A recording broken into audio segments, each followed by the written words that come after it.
Baik, selamat sore Bapak Ibu, alumni, serta mahasiswa semuanya.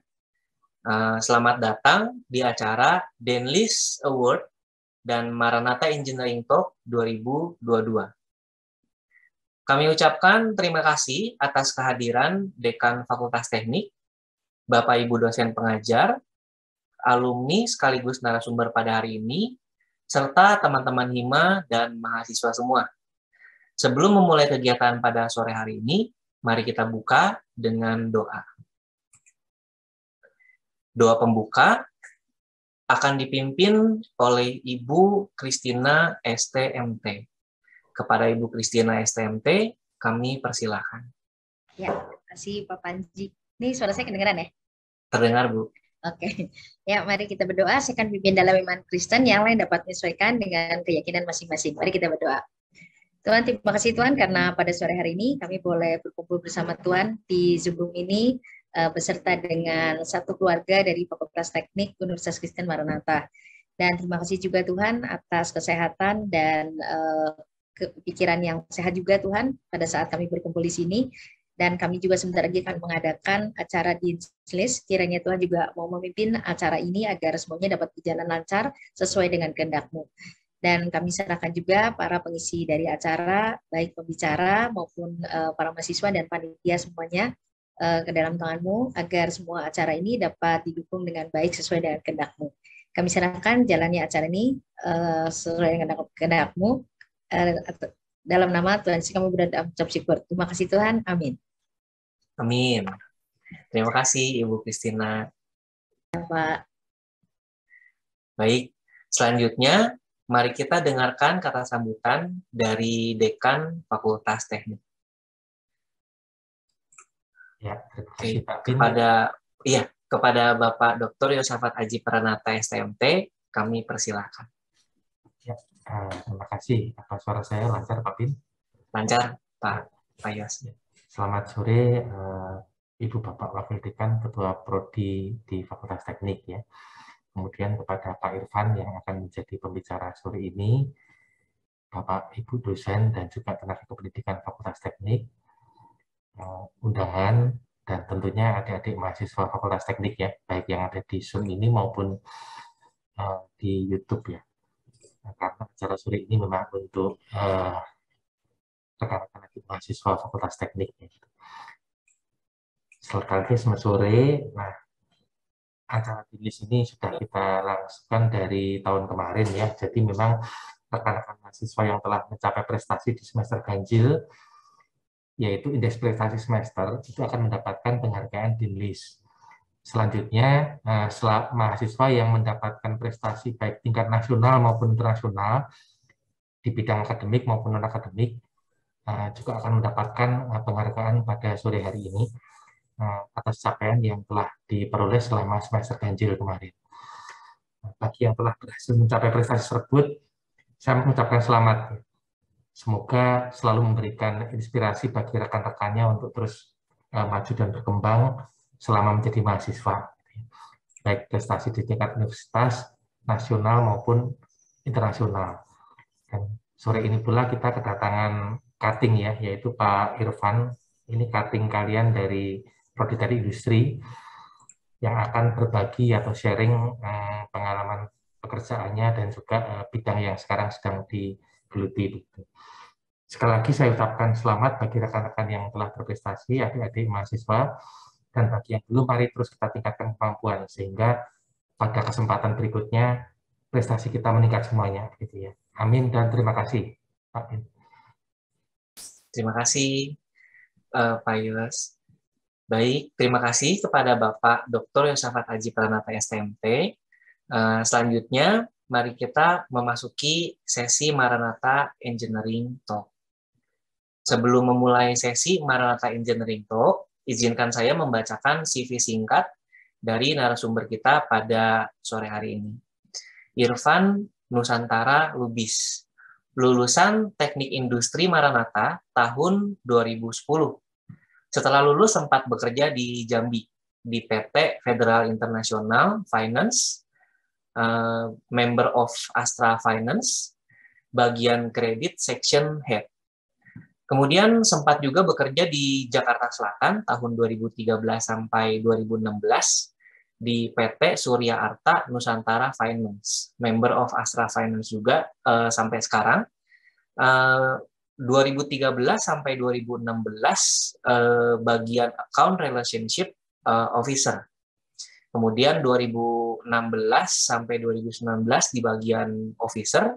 Dan saat ini menjabat sebagai Head of PDCA at Corporate Communication Department at PT Surya Arta Nusantara Finance sampai sekarang. Nah, tanpa berlama-lama lagi, kepada Irfan Nusantara Lubis, waktu dan jaringan kami persilahkan.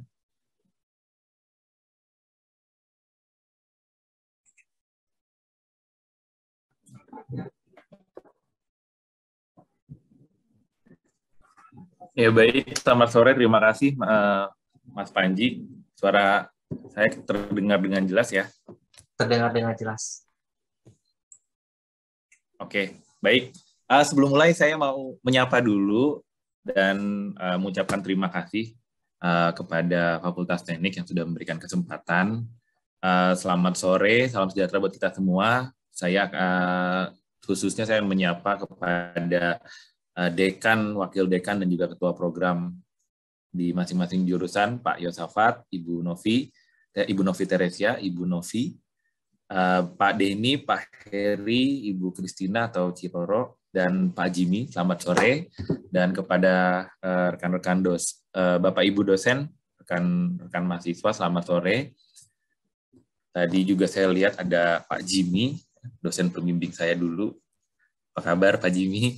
Semoga sehat. Ada juga tadi teman satu angkatan saya, ada David ya, Pak David Triliputra, dan Ibu Winda Halim. Selamat sore, teman satu perjuangan. Oke, perkenankan saya untuk sharing pengalaman, sebenarnya sharing pengalaman yang apa yang sudah saya alami selama kurang lebih 12 tahun ini bekerja menjadi karyawan ya, dan kebetulan 12 tahun ini bekerja di satu perusahaan Astra, di anak usaha Astra sebenarnya. Namun secara sistem manajemen anak usaha Astra itu semuanya punya satu pedoman yang sama, dan hal itu pula yang akan nanti saya akan coba share. Oke, baik, saya akan share screen. Sudah terlihat ya, Mas Panji? Ya.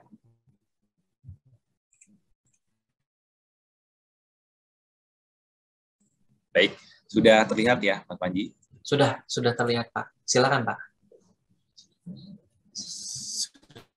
Terlihat, baik. Sebentar.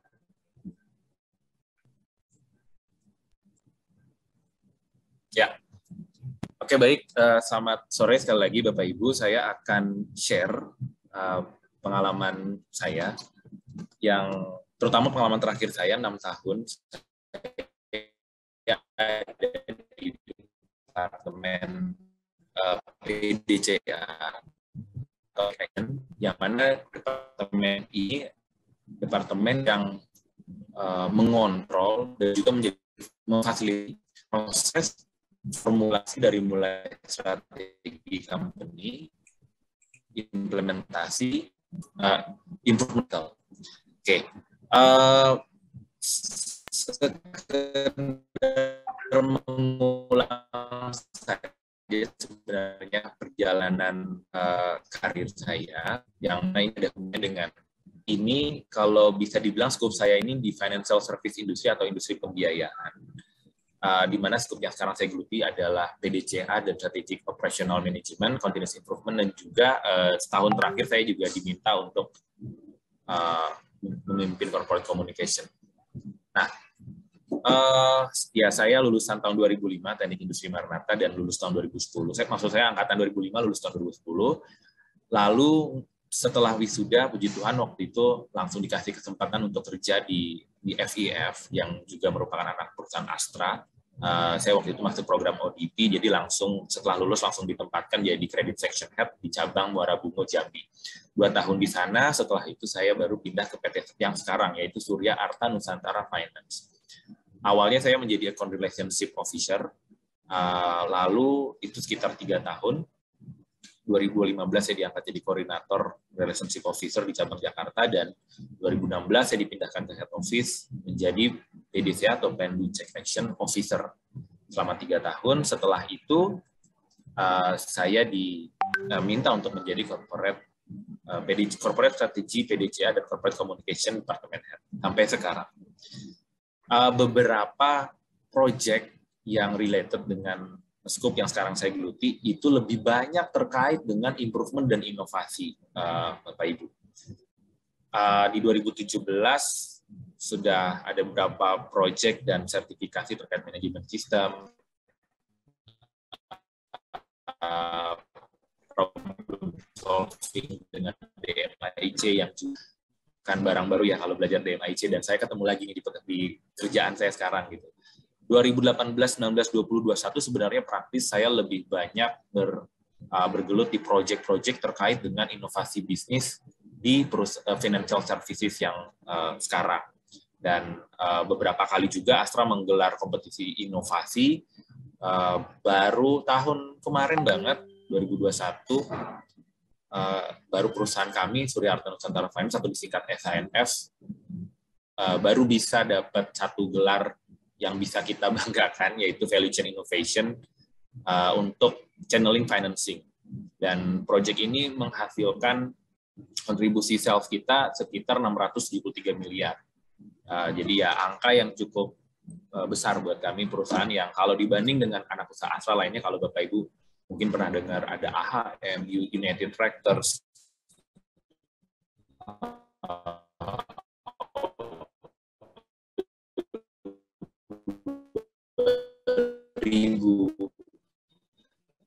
Fifth Group, itu mengenai saya, di mana saya adalah ya seorang sarjana teknik yang bekerja di financial services, dan mungkin beberapa awalnya beberapa orang atau mungkin saya sendiri bilang, kok kayak nggak nyambung ya, ternyata enggak ya, sama sekali enggak. Saya bisa bilang bahwa dulu saya sering dengar kalau lulusan teknik industri itu cakupannya luas gitu. Ternyata memang bukan hisapan jempol, Bapak Ibu, teman-teman, mahasiswa semuanya, karena memang pola pikir atau cara berpikir yang ditumbuhkan saat menjadi mahasiswa itu sangat terpakai di skop manapun, dan sekarang sangat terpakai juga di financial service industry. Baik. Sebelum lebih jauh, saya mau juga perkenalkan juga perusahaan SNF itu apa, secara sekilas aja juga. Dan di sore ini saya akan coba share mengenai apa itu manajemen sistem.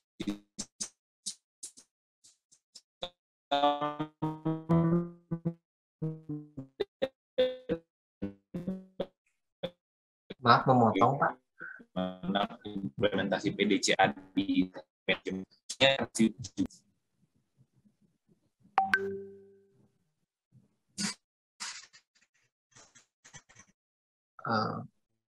Maaf, Pak Irfan. Halo. Halo. Ya. Halo. Maaf, Pak Irfan, di saya sedikit terputus. Suara saya terdengar? Di saya sedikit terputus-putus, Pak Irfan, maaf. Oke, saya coba. Mudah-mudahan sekarang spotnya udah lebih baik. Apakah udah terdengar suara saya? Nah, ini sudah lebih baik, Pak Irfan. Oke, saya pindah lagi. Ya. Maaf, repot. Oke. Terima kasih, Pak. Oh, enggak masalah. Oke, saya lanjutkan ya. Ya, silakan, Pak. Oke, mungkin sedikit saya ulangi. Jadi hari ini saya akan coba share mengenai company profile kami secara sekilas saja, terus manajemen sistem dan juga implementasi PDCA di strategic management, contoh dari strategic management dan implementasi PDCA di proses continuous improvement. Oke, saya akan lanjutkan. Saya ada video tentang company profile.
Oke, baik. Itu tadi sedikit company profile kita. Di sini saya coba menekankan aja bahwa SNF itu adalah satu dari 200 lebih anak perusahaan Astra. Nah,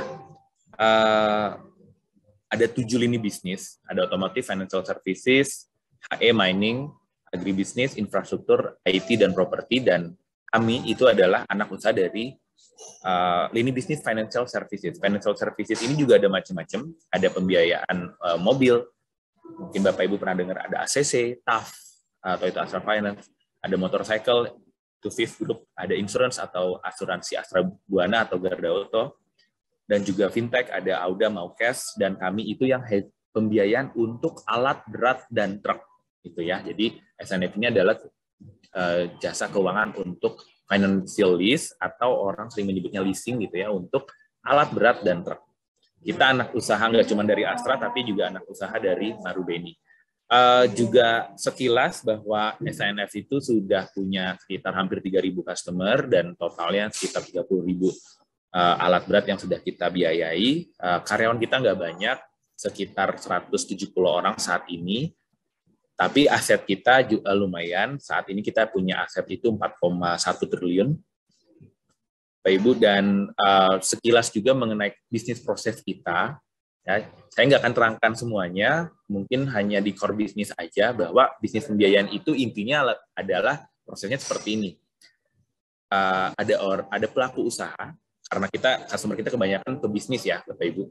Pelaku usaha dia butuh alat berat atau butuh truk, dia mau leasing, dia butuh pembiayaan, dia mengajukan ke kita, lalu dianalisa, kita mengeluarkan report untuk dianalisa atau disetujui, diberikan keputusan oleh manajemen, lalu kontrak baru kita validkan atau kita disburse ke dealer yang bersangkutan.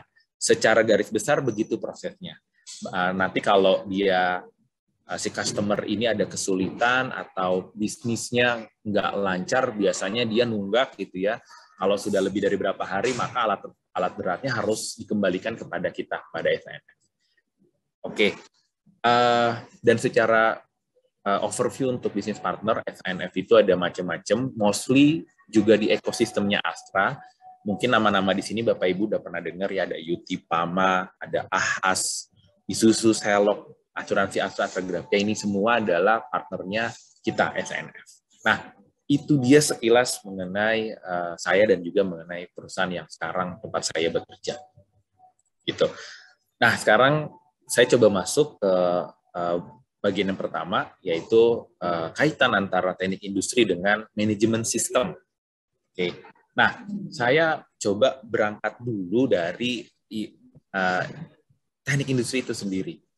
Ini ya mungkin Bapak Ibu dosen di sini pastinya jauh lebih paham daripada saya gitu ya untuk menerangkan teknik industri ini apa. Tapi saya coba mengambil dari ILO Standard for Industrial Engineering Educational Model, dan juga yang saya rasakan memang saya setuju nih dengan model ini, bahwa industrial engineering itu ada kita belajar operation research, kita belajar manufacturing, belajar human factor engineering di sana, dan juga kita belajar manajemen sistem. Nah, jadi di dalam PDCA, manajemen sistem PDCA itu adalah motornya manajemen sistem. Nanti kita coba akan lebih berdiskusi mengenai itu. Nah, di mana tujuan dari industrial engineering ini adalah kan untuk determine gitu ya,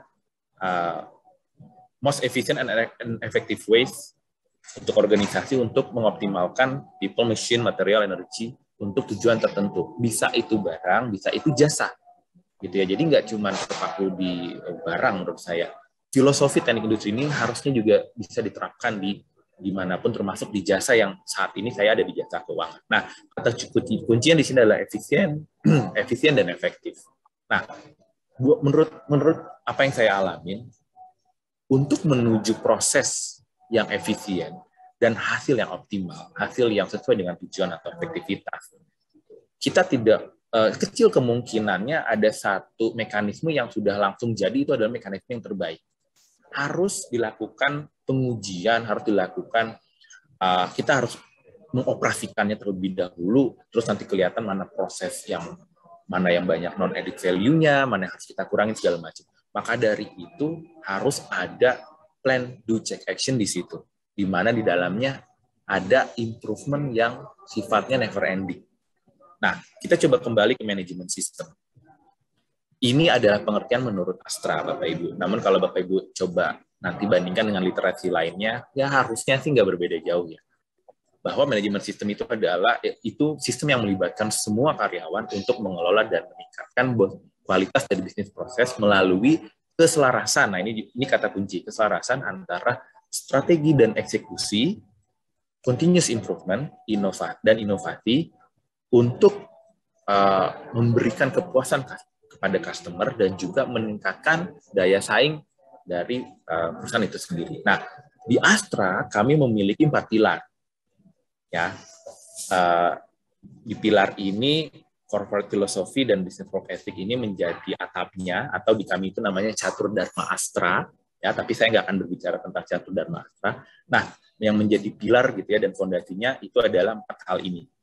Pilar yang pertama itu basic mentality, yang kedua strategic management, yang ketiga tools-nya, dan yang keempat enablers-nya. Nah, di sore kali ini saya mau sharing untuk bagian strategic management-nya. Untuk yang lain saya tidak akan bahas karena itu akan jadi bagian yang sangat panjang.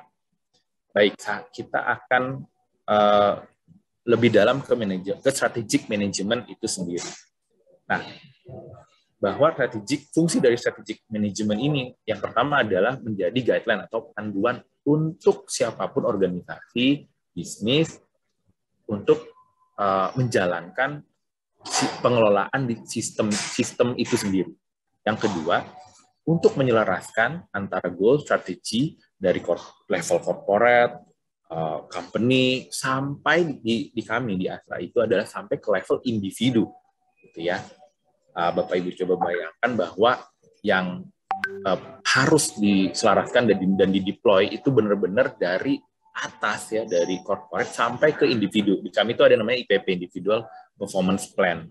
Itu selaras semua sampai ke strategi di paling atasnya. Dan yang terakhir adalah drive menjadi penggerak untuk kegiatan inovasi di kami. Oke, nah sekarang kenapa sih kita itu butuh manajemen sistem? Oke, nah wujud dari manajemen sistem itu sendiri boleh saya simpulkan itu seperti ini. Ada value, vision, strategi, proses, kontrol sistem, dan struktur. Dan ya semua ini akan menghasilkan sesuatu ya.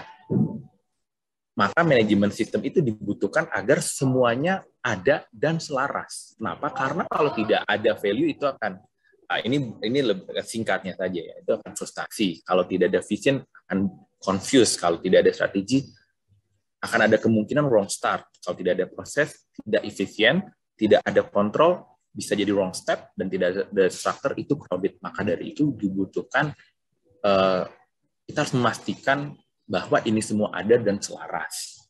Gitu. Oke, kita akan lebih dalam lagi nih, itu tadi adalah manajemen sistem, strategic management, dan bagaimana implementasi PDCA di dalam strategic management itu sendiri. Oke, nah saya comeback ke yang pertama bahwa ada pilar kita begitu ya, bahwa di dalam pilar kedua strategic management itu ada terdiri dari goal, proses, dan kontrol. Nah, kerangkanya seperti apa? Biar lebih kebayang ya, kerangkanya itu seperti ini, Bapak Ibu, teman-teman mahasiswa. Pertama itu P ya, atau plan. Nah, di sini itu ada activity yang pertama melakukan formulasi strategi dan deployment. Jadi di kami itu dituntut bahwa strategi itu harus bisa dielaborasi atau diajawantahkan menjadi sesuatu yang konkret. Gitu. Maka dari itu kami menganut paham SMART. Saya nggak tahu mungkin Bapak Ibu pernah dengar ya SMART, SMART gitu ya. Jadi target itu harus SMART, specific, measurable, achievable, reliable, dan memiliki time phase atau time bound. Gitu. Jadi harus konkret gitu targetnya. Nah, jadi dari formulasi dari level corporate kita sudah mendefine tuh apa strateginya, value, mission, dan vision, dan itu nanti diturunkan ke level company, dan dari level company kita buat strategi jangka pendek, menengah, dan panjang, dan juga KPI-nya ya, atau key performance indicator-nya. Nah, dari KPI ini kita turunin nih ke level divisi, departemen, sampai ke section, bahkan sebenarnya itu sampai ke individu. Nah, kalau sudah bentuknya KPI diturunkan, itu udah nggak lagi jadi strategi. Strateginya udah lewat tadi di atas. Tapi kalau sudah ke level KPI itu di deploy, itu harusnya sudah ke activity. Jadi di sini harusnya lebih konkret. Nah, itu adalah proses planning. Baru kita do, ya, kita implement, ya. Setelah kita do, kita wajib melakukan implementasi, monitoring dan review. Nah, periodenya silahkan diatur, tapi kalau di kami itu yang wajib itu sebulan sekali. Ya, sebulan sekali ada, quarterly ada, semesteran ada.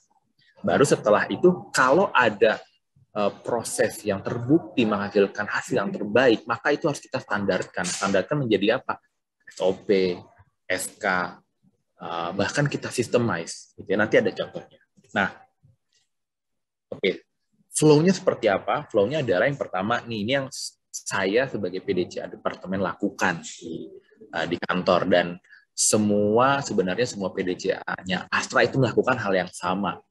Gitu. Karena pedomannya sama, manajemen sistem tadi harus laras gitu. Yang pertama, saya melakukan formulasi strategi dulu. Nah, tools-nya tuh banyak, Bapak Ibu, teman-teman mahasiswa. Mungkin pernah dengar ada Porter's Five Forces, ada SWOT atau TOS, ada Pastel, Business Model Canvas, ada Seven PMix, dan sebagainya. Ya, kita identify goal dan strategi dan juga KPI-nya. Nah, lalu kita deploy. Kita turunin nih strategi ini menjadi KPI dan activity plan ke strukturnya secara berurutan. Division, kalau di kami karena struktur organisasinya nggak terlalu gemuk, jadinya itu langsung dari presiden direktur, DIC atau director in charge, lalu ke division head, ke department head, ke section head, baru ke individu. Nah, udah jadi. Makanya ini biasanya proses strategi formulasi dan deployment itu kita lakukan selalu di akhir tahun. Di kami namanya planning cycle. Ya, di planning cycle itu ada rapim. Nah, kalau Bapak Ibu pernah dengar gitu ya, kalau ada partai itu suka ada rapim atau rakornas, nah kayak gitu-gitu deh. Nah, itu namanya rapim. Ada dalam perangkat planning cycle. Baru akhir tahun kita agreement, tanda tangan KPI semuanya, baru jalan tuh awal tahun kita implementasi. Monggo tuh setiap fungsi jalan, kita kasih tuh template achievement report. Jadi setiap awal bulan setelah closing, mereka harus ngisi template itu, gitu ya. Dan itu adalah bagian dari monitoring and review. Nah, kalau ada KPI yang nggak target, mereka harus ngisi PICA atau Problem Identification dan Corrective Action. Maksudnya apa? Maksudnya gini, ada yang nggak target itu nggak boleh diem. Tapi harus diidentifikasi masalahnya apa. Nah, masalahnya ini pun tuh harus bisa didalemin lagi pakai DMAIC. Kenapa? Karena kadang kita menyimpulkan sebuah masalah, padahal masalah itu baru gejala. Makanya di kami ada namanya root cause analysis. Jadi nggak bisa kita bilang, oh itu masalahnya itu. Kenapa? Berbahaya, Bapak Ibu teman-teman. Takutnya kita jump to conclusion. Nah ini yang selalu kita hindari. Makanya kita selalu lakukan root cause analysis, ya pakai metode, mungkin Bapak Ibu pernah dengar Fishbone, boleh, mau 5Y boleh, mau pakai Pareto juga boleh. Baru nanti diidentifikasi apa alternatif solusi dari sana. Nah itu juga ada metodenya lagi, ada Scamper, ada bisa brainstorm gitu ya, ada juga pakai matrix effort cost dan benefit matrix itu juga bisa. Nah, baru kalau ada yang terbukti bagus, oh ini bagus nih setelah dicoba menghasilkan KPI yang meningkat, itu harus kita standarkan jadi SOP terbaru. Nah, sebenarnya intinya sebenarnya ada di slide ini nih Bapak Ibu. Begitulah proses mengelola strategi.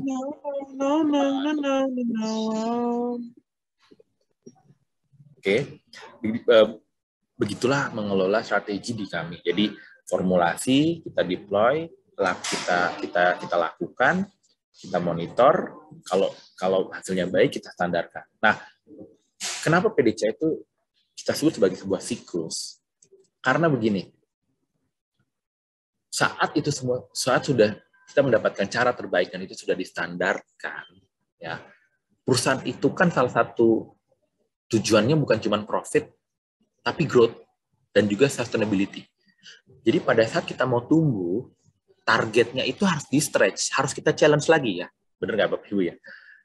Tapi kalau buat saya itu target itu nggak ada yang salah, nggak ada yang benar. Tapi target itu ada 3 kemungkinannya. Target itu apakah konservatif, moderat, atau agresif. Nah, kalau Bapak Ibu merasa targetnya itu terlalu konservatif, ya Bapak Ibu bisa challenge agar jadi lebih agresif. Saat target itu dinaikkan, maka ada kemungkinan prosesnya kita modifikasi. Nah, itu dia kenapa kita harus lakukan lagi P. Gitu ya. Jadi habis standarisasi kita lakukan formulasi kembali dan seterusnya sampai dapat proses yang paling baik.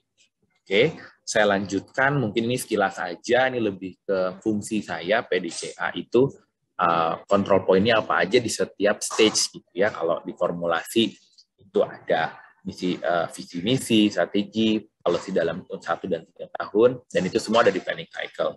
Kalau deployment itu ada KPI, kalau implementation achievement report, monitoring itu PK, dan untuk standarisasi itu ya sistem dan prosedur atau SOP. Nah, menjadi seorang PDCA juga ya, yang mana PDCA ini kan sebenarnya bagian dari manajemen sistem di teknik industri tadi ya. Apalagi dulu di rekayasa kualitas itu banyak sekali kita bicara mengenai PDCA, DMAIC, POKAYOKE gitu ya. Itu menurut saya pada saat kita megang PDCA secara corporate, maka menjadi seorang PDCA yang juga sekaligus menjadi seorang industrial engineer itu harus dituntut bisa berpikir strategis. Nah, apa sih berpikir strategis?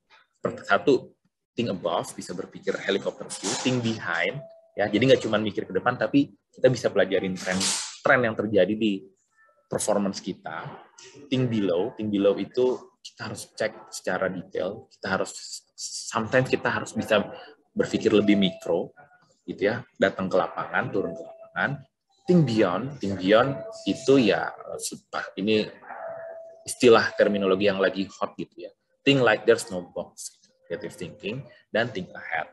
Nah, ini yang juga cukup dituntut kepada kita seorang PDCA, karena PDCA itu adalah partner dari eksekutif ya, partner dari BOD nih, untuk bisa kasih suggest apa nih yang terjadi di lapangan, apa isunya, baiknya seperti apa gitu ya.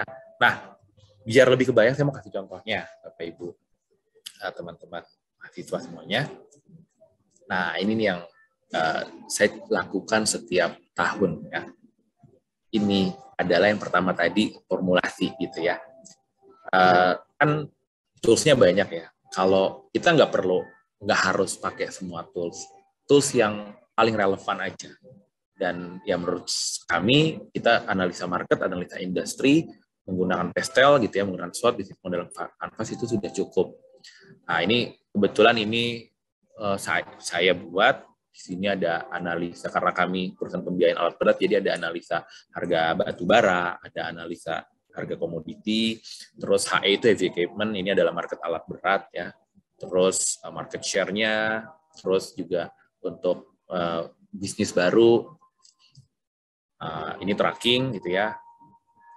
Nah, kita analisa ini untuk kita berikan kepada BOD untuk diolah menjadi, oke, insight-nya apa nih?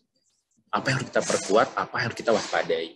Nah, kalau udah punya formulanya, ya, kita racik untuk menjadi sebuah strategi. Nah, tapi strateginya ini juga harus ngelihat strategi dari bapaknya kami nih, yaitu Astra. Jadi satu harus align secara horizontal, satu, dan yang kedua bisa align juga secara vertikal. Nah, setelah kita racik nih semua, gitu ya, lahirlah satu strategi kita. Ini contoh aja ya. Ini strategi kita nih, contoh strategi kita ya. Kita bagi 3. Ada strategi portofolio, ada strategi untuk people dan public contribution, dan digital, karena memang saat ini kita lagi dorong untuk bisa mengoptimalkan digitalisasi gitu ya. Nah, ini strateginya, dan di bawahnya itu inisiatifnya. Nah, inisiatif ini, saya coba lanjut. Inilah yang kami turunkan satu-satu, dan kita tentukan siapa divisi yang bertanggung jawab atas inisiatif ini. Nah, ini ada warna-warnanya tuh kayak gitu ya. Yang biru ini yang main, yang orange ini supporternya.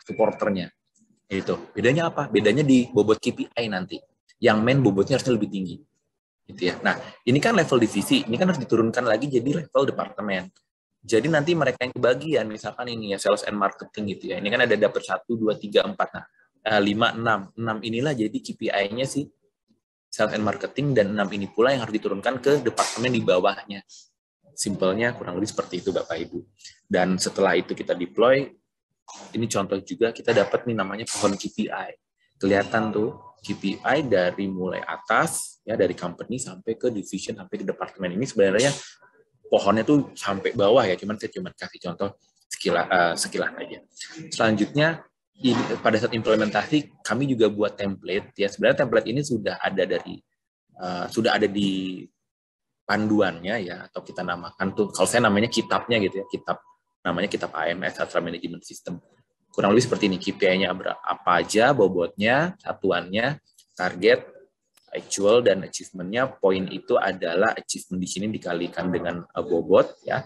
Kalau ada yang nggak achieve, wajib harus diisi problem identification dan apa rencana untuk mereduce atau menghilangkan problem tersebut ke depan. Nah, kalau sudah dilakukan, siklus itu berulang-ulang dan ditemukan cara terbaik, maka harus distandarisasi. Nah, ini contoh aja salah satu inisiatif yang sudah berhasil kita standarisasi dan kita jadikan sistem ya. Ini sistem di operasional core operational system kita gitu ya. Macam-macam ya, ada yang pakai SAP dan lain-lain gitu ya. Nah, itu tadi implementasi PDCA di dalam strategic management. Nah, sekarang bagaimana di continuous improvement cycle, atau bahasa yang lebih umumnya improvement management.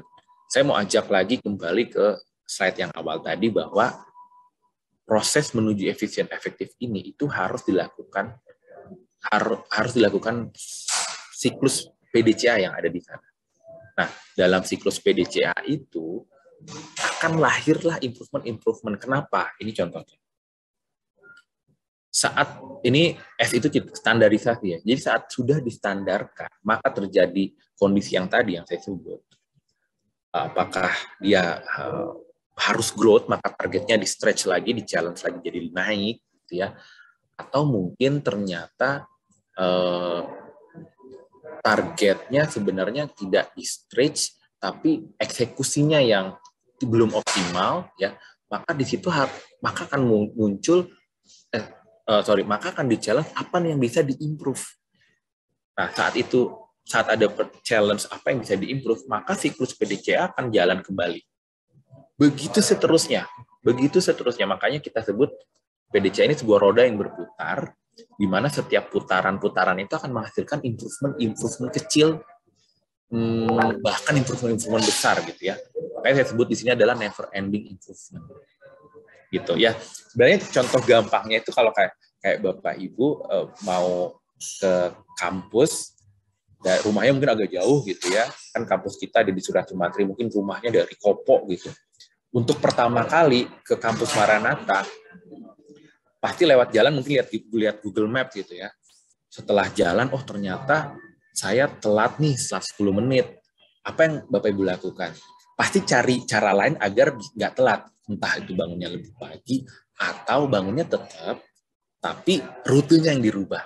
Nah, nanti kan Bapak Ibu akan dapat pola sendiri. Oh ternyata kalau saya melakukan A, B, C, maka tujuan saya untuk sampai ke Maranatha tidak terlambat, itu tercapai.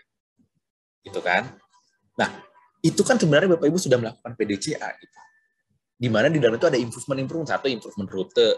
2, improvement jam bangun mungkin. 3, mungkin improvement kendaraannya yang tadinya pakai motor 100 cc jadi motor 250 cc mungkin ya. Apapun lah. Improvement ada di situ. Kan analoginya seperti itu. Ini sama seperti proses bisnis juga. Nah, untuk melakukan sebuah improvement, ada beberapa tools yang sebenarnya tools ini adalah buat memandu kita agar runutannya itu proper gitu ya. Jadi nggak langsung. Yang paling kita hindari adalah jump to conclusion. Gitu. Wah, itu prosesnya lambat, harusnya di-digitalize gitu. Itu yang paling sering muncul di kantor saya, padahal belum tentu solusinya itu didigitalisasi gitu. Nah, ada beberapa tools, DMIC, DMIDV, 8-step improvement, design thinking, macam-macam. Cuman mungkin yang sedikit mau saya bahas di sini DMIC, karena memang terus terang di kantor kami itu yang paling familiar baru DMIC, dan sekarang kita lagi belajar tentang design thinking. DMIC itu sangat erat kaitan dengan kualitas, ya, dan customer. Tuh. Karena kualitas itu didefinisikan sebagai ukuran atau peringkat pencapaian. Pengukuran kualitas itu dilakukan dengan cara yang sama seperti pelanggan melakukannya. Nah, dan terakhir tujuan pengukuran kualitas adalah untuk mencapai kepuasan pelanggan. Intinya kita selalu ngingetin teman-teman di kantor bahwa apapun yang kita lakukan, ujungnya itu adalah customer, kepuasan customer. Jadi jangan proses itu harus gimana caranya customer satisfaction oriented gitu. Ya. Nah, salah satu untuk bikin improvement atau problem solving-nya itu DMIC atau define, measure, analyze, improve, dan control gitu ya.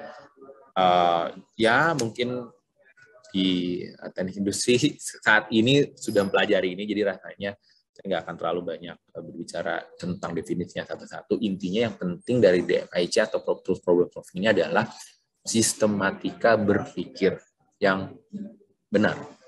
Pertama kita define dulu, apa sih masalahnya, apa sih business case-nya, gitu ya, apa goal, problem statement dan goal statement-nya, gitu ya. Baru kita lakukan pengukuran. Tapi kalau menurut saya measure ini bisa di mana-mana ya, Bapak Ibu teman-teman. Bisa di analyze, kita measure lagi, di improve kita measure lagi, di control measure lagi bisa. Measure terus kita lakukan analyze. Nah yang tadi saya bilang, analisa itu penting untuk mengetahui root cause analysis. Untuk mengetahui root cause, maaf. Sehingga kita tidak terkecoh antara root problems-nya atau itu hanya baru simptom. Toolsnya juga macam-macam ya, ada Fishbone, Brainstorm, 5Y, dan lain-lain. Habis itu dari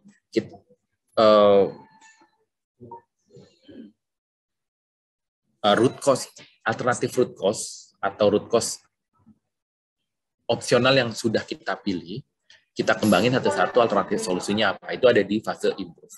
Baru yang kita pilih berdasarkan tools tertentu, biasanya saya menggunakan cost and benefit matrix karena itu paling simple. Ya udah, kita tinggal lakukan. Tapi kalau di kami biasanya kita propose dulu ya ke BOD. BOD oke, baru kita lakukan, barulah di sini kita kontrol dan adalah proses PDCA. Apakah itu sesuai plan, apakah itu eksekusinya sudah baik atau dan seterusnya ya, karena kadang kita juga nggak bisa langsung cepat menyimpulkan oh strateginya salah, nggak juga, bisa jadi strateginya benar, eksekusinya nggak strong.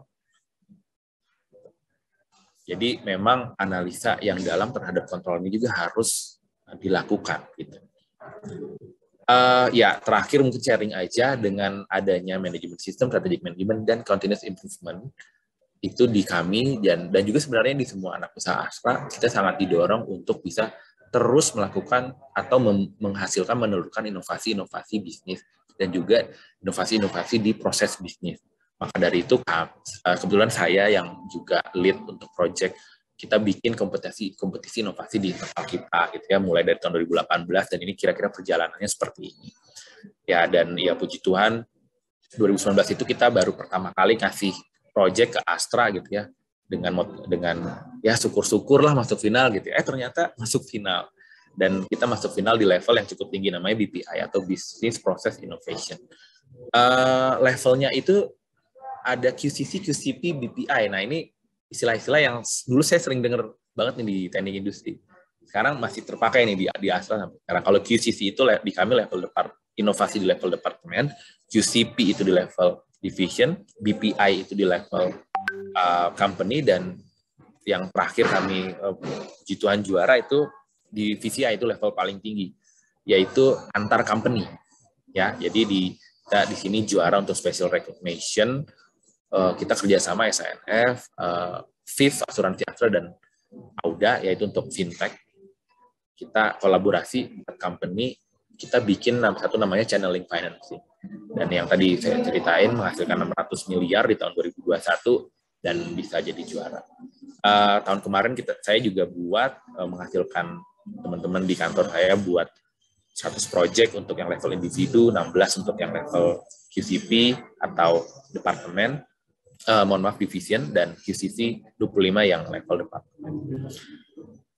Baik, itu saja yang bisa saya share. Mudah-mudahan berkenan. Mudah-mudahan juga jelas. Oh ya, mohon maaf tadi ada gangguan di jaringan. Saya kembalikan kepada Mas Panji. Terima kasih.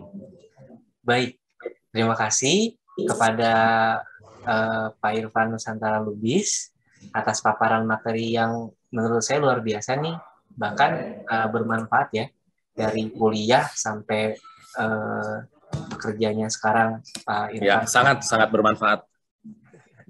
Selanjutnya mungkin saya buka sesi pertanyaan. Silakan bagi peserta yang mau bertanya, diperbolehkan untuk bertanya di kolom chat atau open mic secara langsung. Saya persilakan. Oke. Mungkin sambil menunggu, saya izin nanya duluan, Pak Irfan. Enggak. Pak Irfan, tadi tuh saya lumayan agak tertrigger nih, karena tadi ada materi-materi dari kuliah yang sampai saat ini bisa berguna gitu ya. Nah, boleh nggak sharing materi secara khusus barangkali 1 atau 2 atau top 3 atau top 5 gitu ya, kuliah atau mata kuliah tertentu yang sampai saat ini tuh, oh untung nih belajar kuliah ini nih dulu, kalau enggak kayaknya sekarang nggak ngerti gitu. Ada nggak Pak Irfan? Oke. Saya sebenarnya takut salah jawab.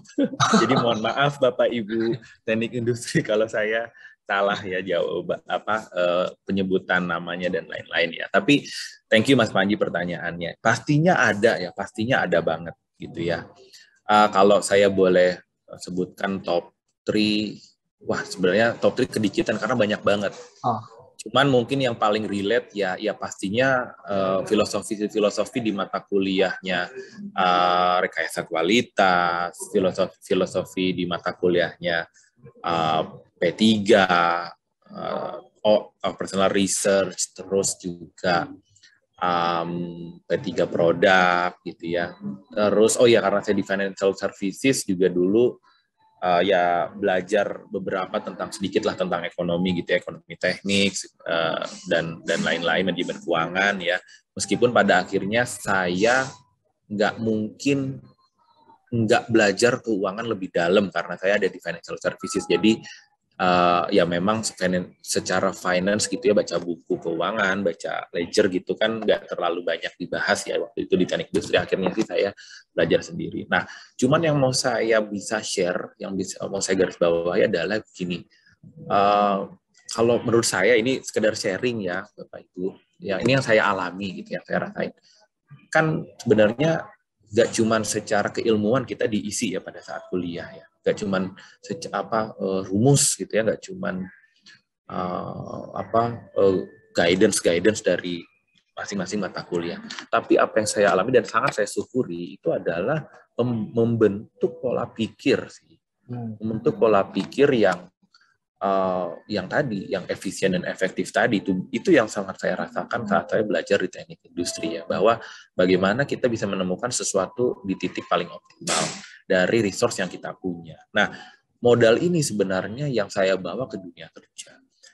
Waktu saya di FIF itu kan saya credit head gitu ya. Saya itu kan melakukan analisa kredit atas pengajuan motor. Nah, ya melakukan approval atau reject terhadap pengajuan motor itu kan mengambil keputusan. Itu satu. Kedua, yang erat kaitannya dengan financial service juga adalah manajemen risiko atau risk management. Itu kan juga kita pelajari di teknik industri. Jadi bagaimana kita bisa membalance antara kita mau sales banyak tapi kualitasnya harus bagus. Ini kan sebuah dilematis bisnis sebenarnya. Maka saya punya resource nih, saya punya hasil analisa. saya punya buku keuangan. Nah, gimana kita bisa mengolah ini dalam pikiran kita agar kita bisa melakukan satu judgement bahwa oke, ini bisa saya makan, ini alat berat bisa saya biayain, gitu. Nah, makanya pada saat ada yang bilang tadi saya di awal gitu, oh nggak nyambung nih dari engineer kok ke sana gitu ya. Justru enggak sih, karena yang ada di sini yang sudah ditanamin ini kan adalah cara kita melihat. Itu sih yang sangat berguna dan sangat saya suka. Bahkan FYI ya, tanpa bermaksud mengecilkan jurusan lain, tapi saya tuh ada 4 BOD kan, 4 director di kantor saya, itu 3 itu engineer semua.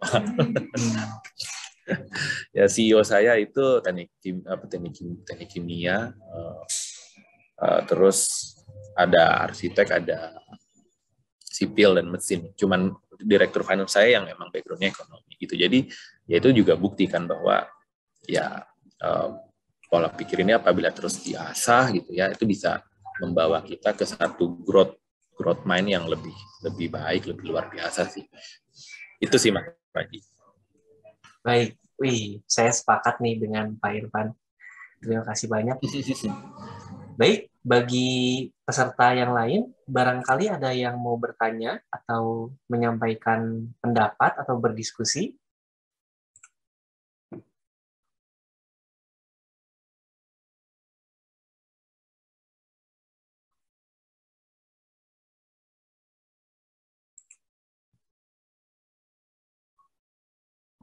Apakah ada?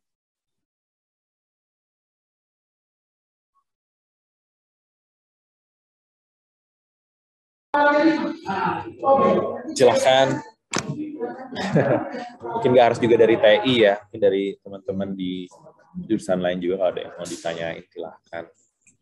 Atau mungkin ada yang mau ditanyain di luar topik tadi, kalau mau kerja di Astra Group, monggo nanti saya kasih info-infonya.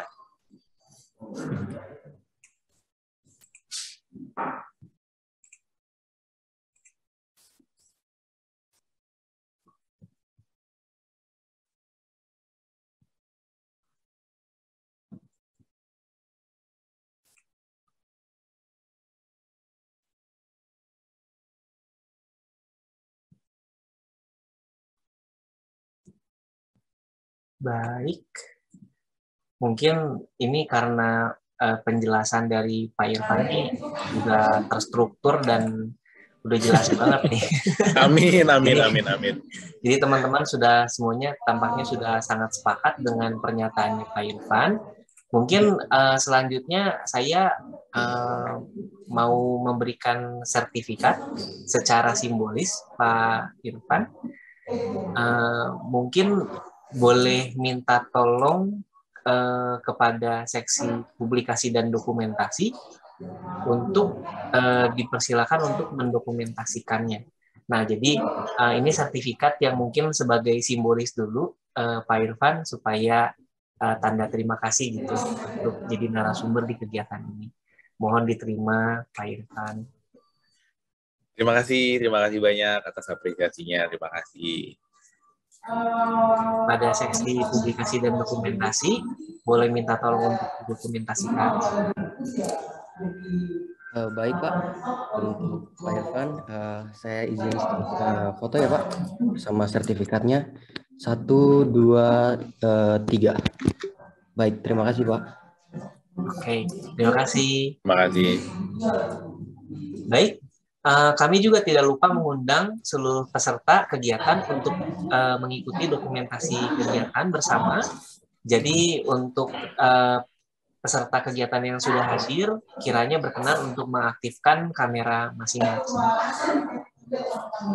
Mungkin kepada tim publikasi dan dokumentasi, apakah boleh minta tolong untuk didokumentasikan kembali kepada seluruh pesertanya? Sore Irfan, apa kabar? Baik, halo Pak Jimmy. Iya, halo. Baik, puji Tuhan Pak Jimmy. Mudah-mudahan Pak Jimmy juga sehat. Sehat ya. Waduh, udah lama sekali nih nggak ketemu ya. Iya Pak. Tapi Iya. saya rumah masih di Sarijadi kok, Pak. Oh, masih ya? Iya. Masih, Pak, masih pulang pergi tiap bulan pasti Iya. ke Bandung pulang. Waduh. Nanti kapan-kapan mampir ke kampus kalau udah nggak pandemik ya. Siap, Nanti bisa boleh Pak ngobrol-ngobrol. Jimmy, boleh, Ya. boleh Pak. Baik, Terima siap kasih Pak. untuk kesediaannya ya di acara ini nih, jadi Sama-sama pembicara Pak, Indonesia. sama-sama. Ya. Thank you, thank you. Thank you juga Pak, sudah kasih kesempatan buat saya share Pak. Thank you Pak. Baik, akan saya mulai ya untuk sesi dokumentasinya. Saya minta tolong kepada teman-teman semua, Bapak Ibu semuanya, minta untuk dinyalakan kameranya. Oke, saya mulai ya. Untuk slide pertama, semuanya senyum. 1, 2, 3. Untuk slide kedua, akan saya mulai. 1, 2, 3. Baik, untuk slide ketiga, 1, 2, 3. Slide keempat, 1, 2, 3.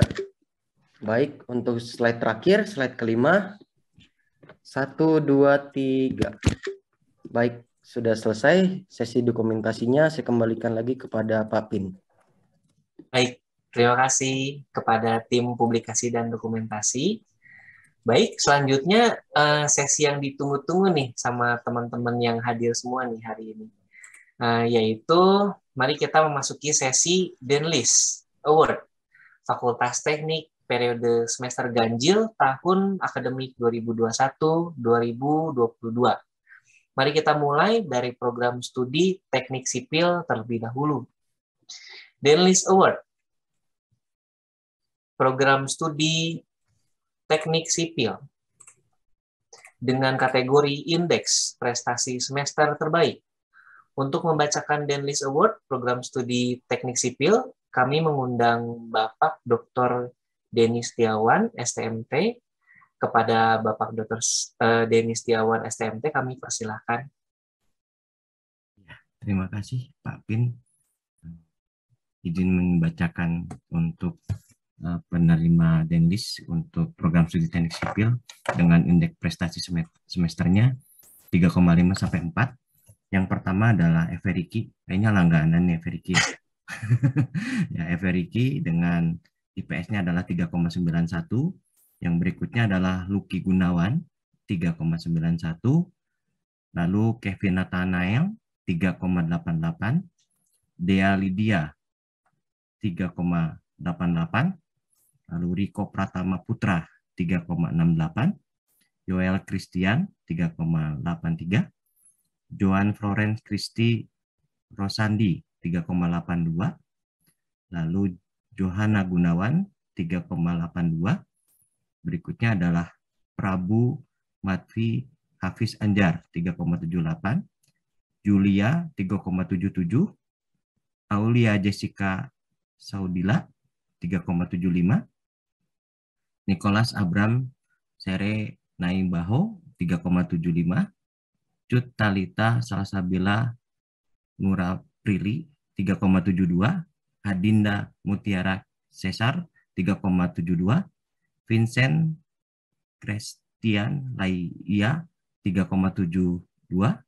Alvini Safitri 3,65. Grafila Angelia Benedita 3,65. Apvia Regina Putri 3,64. Resafel Yeskel Permana 3,61. Josh Maverick 3,58. Benedikta Kardita Dimu 3,56. Angga Putra Fernando itu 3,56. Ahmad Afrizal Gozali 3,5. Deananta Juliana Binangkaan 3,5. Selamat untuk para penerima Denlis dari Prodi Teknik Sipil. Terima kasih Pak Pin. Baik, terima kasih banyak kepada Bapak Dr. Denny Setiawan, STMT. Selanjutnya mari kita lanjutkan kepada Denlis Award, program studi teknik elektro dengan kategori indeks pencapaian semester terbaik. Untuk membacakan Denlis Award, program studi teknik elektro, kami mengundang Bapak Heri Andrianto STMT. Kepada Bapak Heri Andrianto STMT, kami persilakan. Baik, terima kasih Pak Pin Panji. Mohon izin membacakan penerima Denlis Award dari program studi teknik elektro dengan IP 3,5 sampai dengan 4. Yang pertama, Dio Nur Akbar Sulistiawan 3,91. Kemudian Erik Chandra 3,85. Jovan Zo 3,77. Frederick Halim 3,76. Geraldo Indra Darmawan 3,74. Vincent Panjaya 3,68. Vincent Jonathan 3,68. Satya Wibowo 3,63. Indro Jonathan Setio S 3,63. Aldi Setiawan 3,62. Ken Fernando Tentunata 3,62. Rainer Gap Rila 3,61. Indro Suteja 3,58. Jerim Johari Jarden 3,58. Jason Alfatama Kulifan 3,55 ya. Ya, selamat untuk para penerima Denlis Award dari Teknik Elektro. Baik, terima kasih Bapak Heri Andrianto STMT. Selanjutnya, mari kita lanjutkan dengan Denlis Award, program studi teknik industri, dengan kategori indeks pencapaian semester terbaik. Untuk membacakan Denlis Award, program studi teknik industri, kami mengundang Ibu Kristina STMT. Kepada Ibu Kristina STMT, kami persilahkan. Ya, terima kasih Pak Panji. Suara saya kedengaran ya? Jelas ya? Terdengar jelas Ibu Kristina. Oke, thank you. Ini saya akan membacakan untuk indeks prestasi 3,5 sampai 4 untuk para mahasiswa dari teknik industri. Ya, Michelle Abigail Ersani dengan IPK 3,94, IPS ya, salah-salah. Lalu Nadia Natalia Suwadi 3,93, Marisha Visela 3,92, Alfie Willianwi 3,91, Grace Vania 3,9, Kevin Cahyadi 3,9, Kenneth Luistena 3,89, Yvonne Stefani 3,89, Fania Anissa Fadila 3,88, Felicia Lorencia Effendi 3,88, Chandra Wiranata 3,88, Revlin Trivena 3,88, Jesslyn Maria 3,88, Sasa Talia 3,86, Nelson Karunia Bakti Coco 3,84, Christine Giovanni Iskandar 3,84, Nicholas Adriel 3,82, Melena Kristianti 3,81, Florentina Dolorosa S 3,81, Edrico Adriel Kristianta 3,81. Masih ada lagi ya halaman kedua. Ikomang Witarsa Sentana 3,81, Karuna Adiarti Sutanto 3,81, Teja Laksana 3,8, Immanuel Rivaldo C 3,78, Beatus Raimundus Nonatus 3,78, Ari Darmawan 3,78, Nicholas Hari 3,76, Daniel Dewana 3,73, Nikodomus 3,73, Clarence Emeretia 3,73, Marcella Vanjaya 3,69, Muhammad Bagus Tri Ananda 3,69, Gracia 3,67, Liguan Singgi 3,67, Lea Masyari 3,66, Hana Natasha Dwi Astuti 3,62, Ivon Averina Setiawan 3,62, Antoni Kristianto Ekalika 3,59, Daniel 3,56, Zukruf Ramadhani 3,52, Laura Gracia Yohanes 3,5, Aprila Piren Magdalena 3,5, dan yang terakhir Christian 3,5.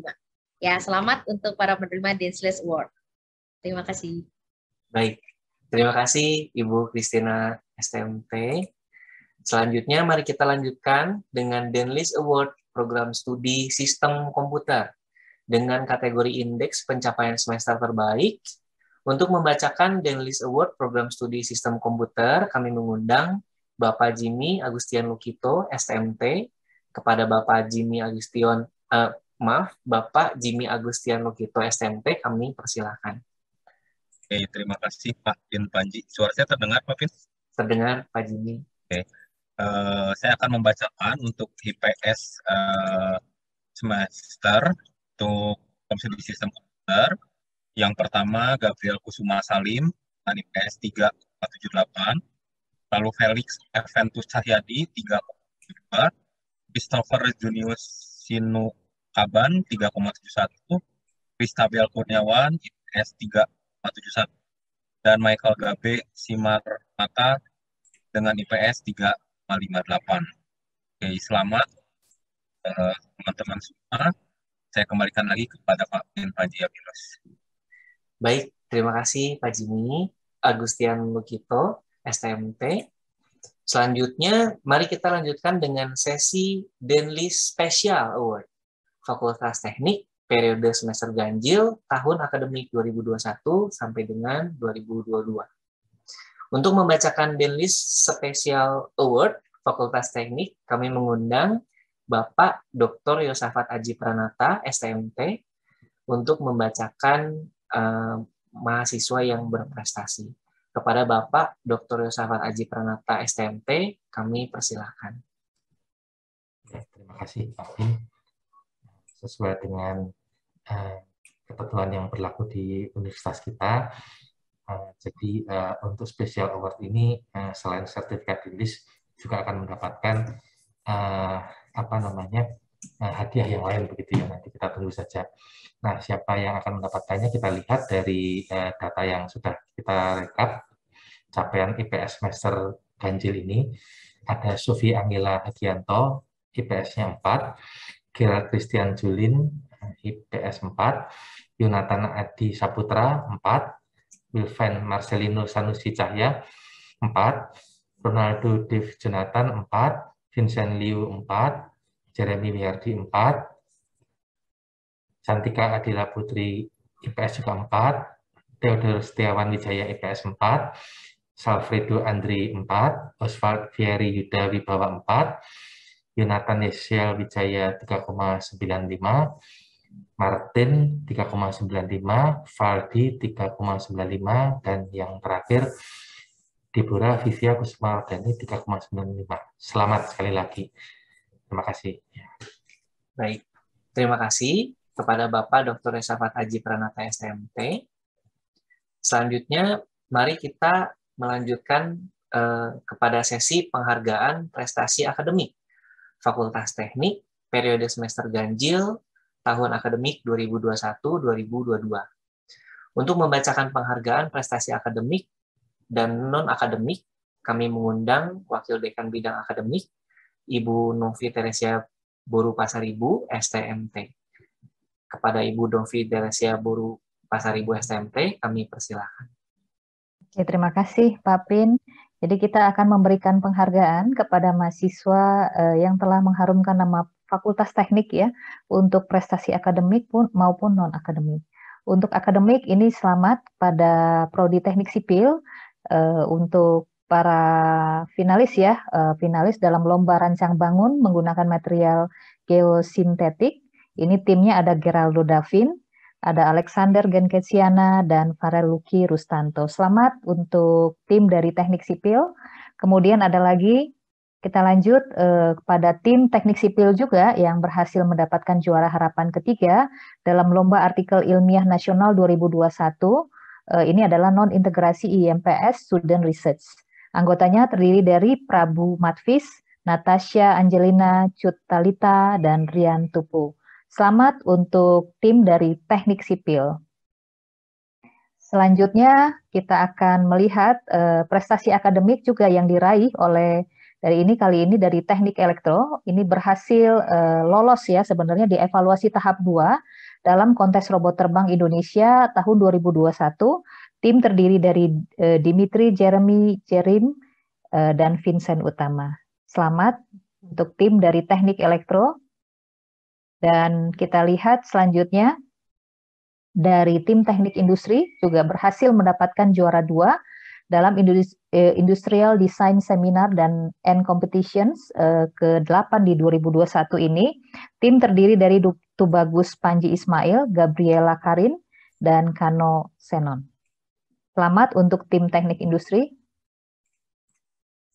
Dan yang terakhir ini juga dari teknik industri, sebagai finalis dalam sama untuk kompetisi yang sama, Industrial Design Seminar dan Competitions, tim terdiri dari Beatus Raimundus, Cantika Adela Putri, dan Ninda Nurseha. Selamat untuk tim dari teknik industri.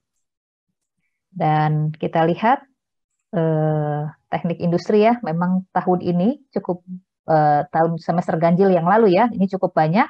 Dan ini meraih juara 2 untuk pada kompetisi National Marketing Research Competitions 2021.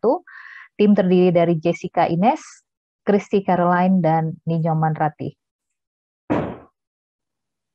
Selanjutnya, kita akan melihat juara lagi dari teknik industri, juara ketiga untuk National Marketing Research Competition 2021. Anggota terdiri dari Maylena Kristianti, Daniel Wilar, Penghegar, dan Florentina Dolorosa.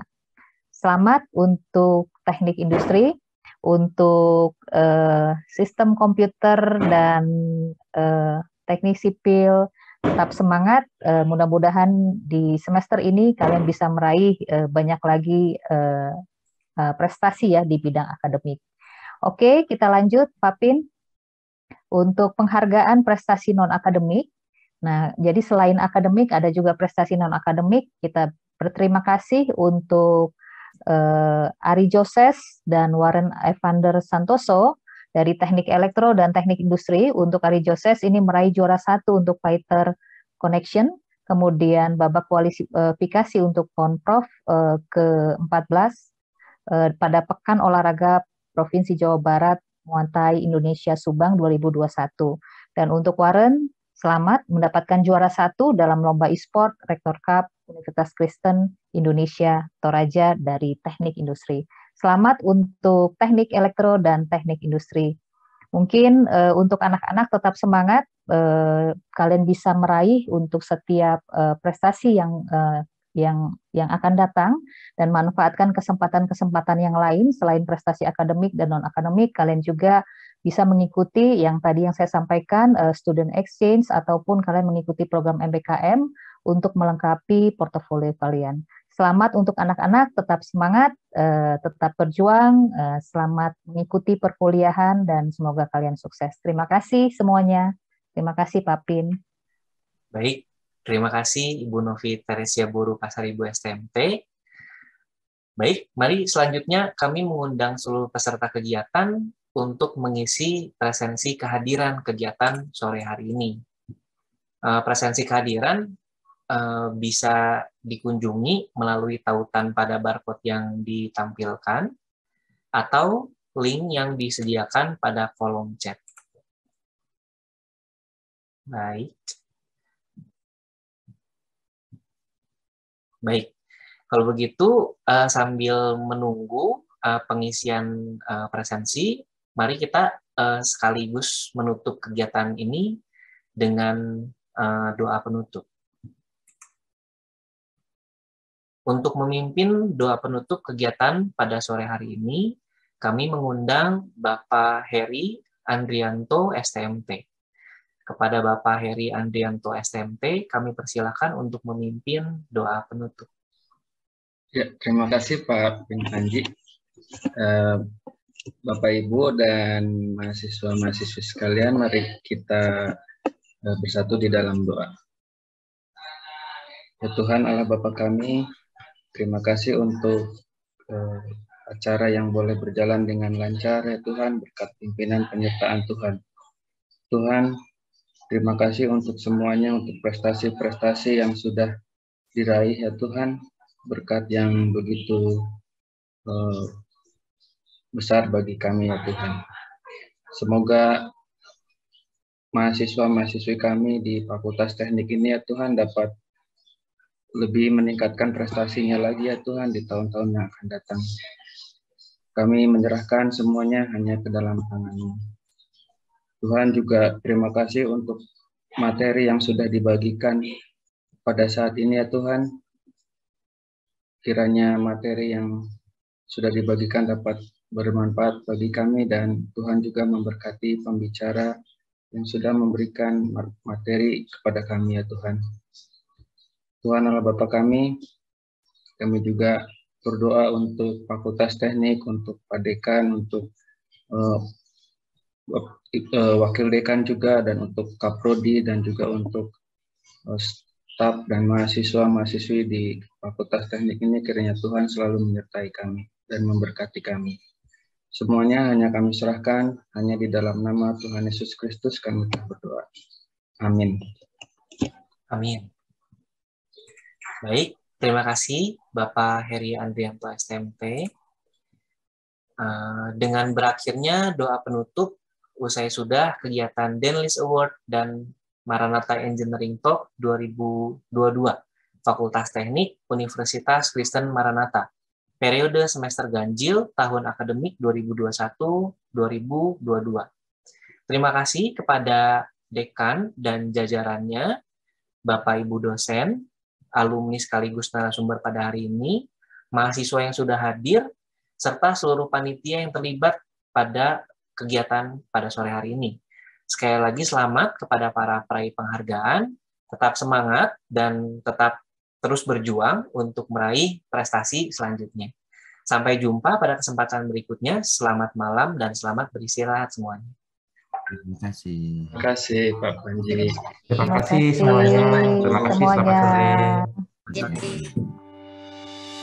Hai semuanya, selamat datang di Fakultas Teknik.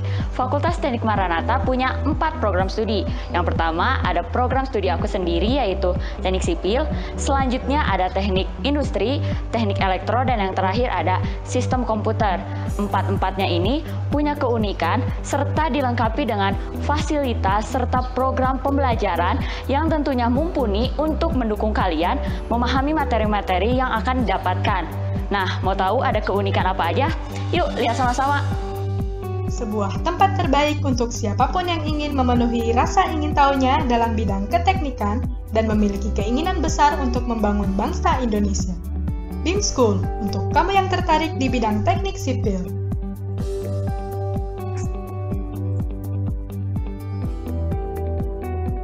Artificial Intelligence and Robotics Engineering, untuk kamu yang tertarik di bidang teknik elektro.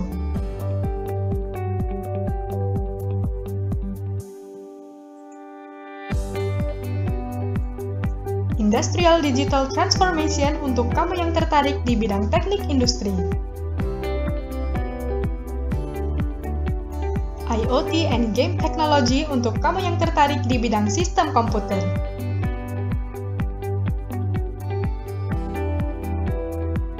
Building Your Knowledge, Building Your Network, Building Indonesia. Terdiri dari 4 program studi terakreditasi unggul dan amat baik dengan prestasi skala nasional maupun internasional yang dapat menjadi pilihan untuk muda-mudi terbaik yang dimiliki Indonesia. We have facilities that help you get career ready. Dapatkan pengalaman terbaik selama proses belajar di Fakultas Teknik bersama ratusan perusahaan nasional maupun internasional. Inilah saat yang tepat untuk kamu dapat bergabung di Fakultas Teknik Universitas Kristen Maranatha. Nah, gimana teman-teman? Seru kan videonya? Kalau gitu, aku tunggu kedatangan kalian di Fakultas Teknik Universitas Kristen Maranatha. Dadah!